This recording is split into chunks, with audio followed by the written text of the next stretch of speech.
अस्सलाम वालेकुम, मैं हूं फ़ारूक बलोच, बिज़नेस जर्नलिस्ट समा डिजिटल। मेरे साथ मौजूद हैं राफ़े बलोच, जो इन्फॉर्मेशन सिक्योरिटी रिसर्चर हैं। राफ़े दुनिया के 5 बेहतरीन वाइट हैट हैकर्स में से एक थे 2014 में। इन्होंने बहुत सारी अचीवमेंट्स ली हैं, जिसमें पेपल के अंदर इन्होंने वल्नरेबिलिटी निकाली थी। इसके अलावा एंड्रॉयड के ऑपरेटिंग सिस्टम में बहुत सारे बग्स निकाले हैं। राफ़े पाकिस्तान टेलीकम्युनिकेशन अथॉरिटी में, यानी आप ये कह लें गवर्नमेंट ऑफ पाकिस्तान के लिए सिक्योरिटी साइबर सिक्योरिटी एडवाइज़र के तौर पे भी काम कर चुके हैं। और जो पाकिस्तान का जो साइबर क्राइम लॉ है, जिसको prevention of electronic crimes act कहते हैं, उस पर भी इन्होंने काम किया है। तो राफ़े से आज क्रिप्टो करेंसी के हवाले से हम बात करेंगे। जो भी हॉट टॉपिक होता है मार्केट में, स्पेशली पैसों को लेके, उस पर स्कैम्स भी बहुत होते हैं। ठीक है, क्रिप्टो करेंसी इस वक्त है और इतने सारे कॉइन्स हैं, आई एम नॉट श्योर दर्जनों में या सैकड़ों में गिनने पड़ेंगे, लेकिन बहुत सारे हो गए। और कुछ हमारे सामने केस भी, एक वन कॉइन का बड़ा फेमस केस था। और कुछ ऐसे भी कॉइन्स हैं जो कि शायद एज सच स्कैम ना हो, लेकिन उनकी टेक्नोलॉजी थोड़ी सी डिफरेंट हो, क्योंकि हम बिटकॉइन को ही क्रिप्टो करेंसी के तौर पे लेते हैं। वो सिनोनिमस हो गया बिकॉज वो सबसे पहले वही आया था, तो अब लोग वही समझते हैं। लेकिन बहुत सारी और क्रिप्टो करेंसीज है, इथीरियम है, कहते हैं टेक्नोलॉजी थोड़ी सी डिफरेंट है उसकी।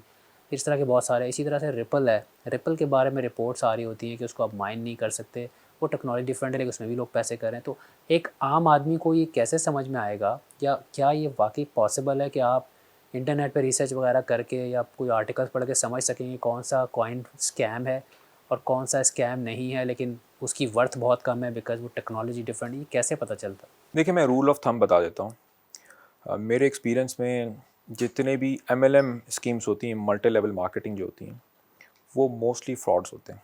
तो अगर कोई कॉइन आपसे ये कह रहा है कि अपना आप लोगों को जमा करें और आपको रेफरल्स आ रहे हैं कि इस पे बोनस मिलेगा और लोगों को वो करें, तो ये आपके ख्याल में ये स्कैम होगा? देखें, ये मेरे ख्याल में नहीं है।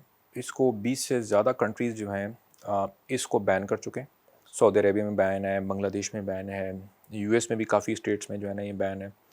अ, जब भी ऐसा कोई मैकेनिज़्म हो जिसमें एग्जिस्टिंग यूज़र्स को पैसे देने के लिए आपको नए यूज़र्स रिक्रूट करने पड़ें और उस पूरी स्कीम का कोई बिजनेस मॉडल नहीं हो, तो ये एक MLM और एक पॉन्जी स्कीम होती है।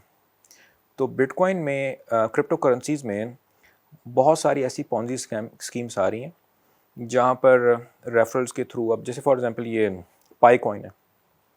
पाई कॉइन के बारे में काफ़ी एम्बिग्यूटी है।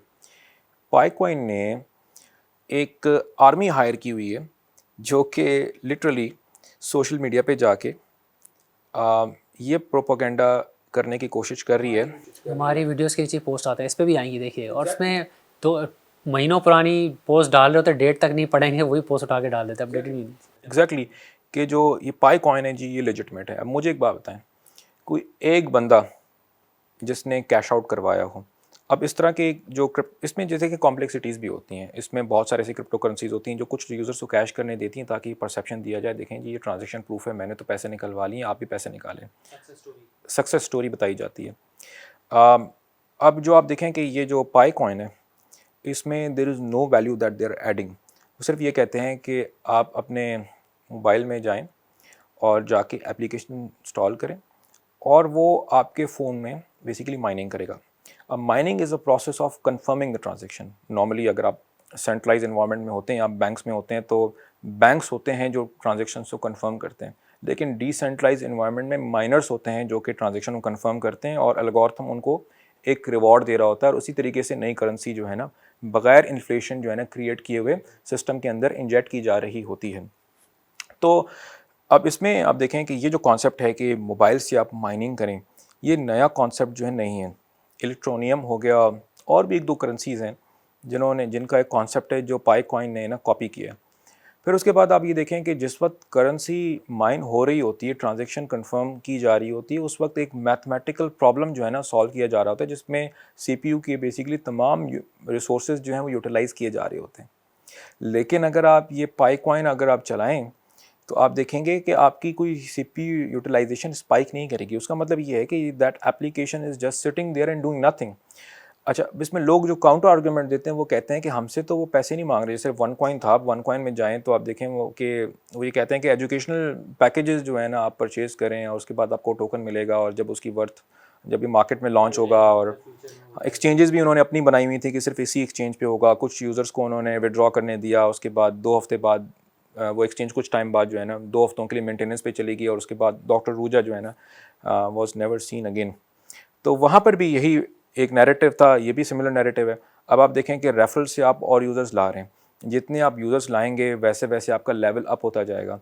अब वो एक नंबर है जो आपके मोबाइल फ़ोन में इंक्रीज़ हो रहा है, जिसको आप बेसिकली कहीं भी जो है ना कैश आउट नहीं कर सकते। उनको क्या फ़ायदा है? फ्रॉम अ मोनेटाइजेशन परस्पेक्टिव, अगर एक एप्लीकेशन है उसमें 1 मिलियन यूज़र्स हैं, आप मुझे बताएं जो कॉन्स्टेंटली उस एप्लीकेशन को जो है ना डेली बेसिस के ऊपर चेक कर रहे हैं, मुझे आप बताएं कि 1 मिलियन यूज़र्स के अगेंस्ट एडवर्टाइजिंग रेवेन्यू कितना आ सकता है।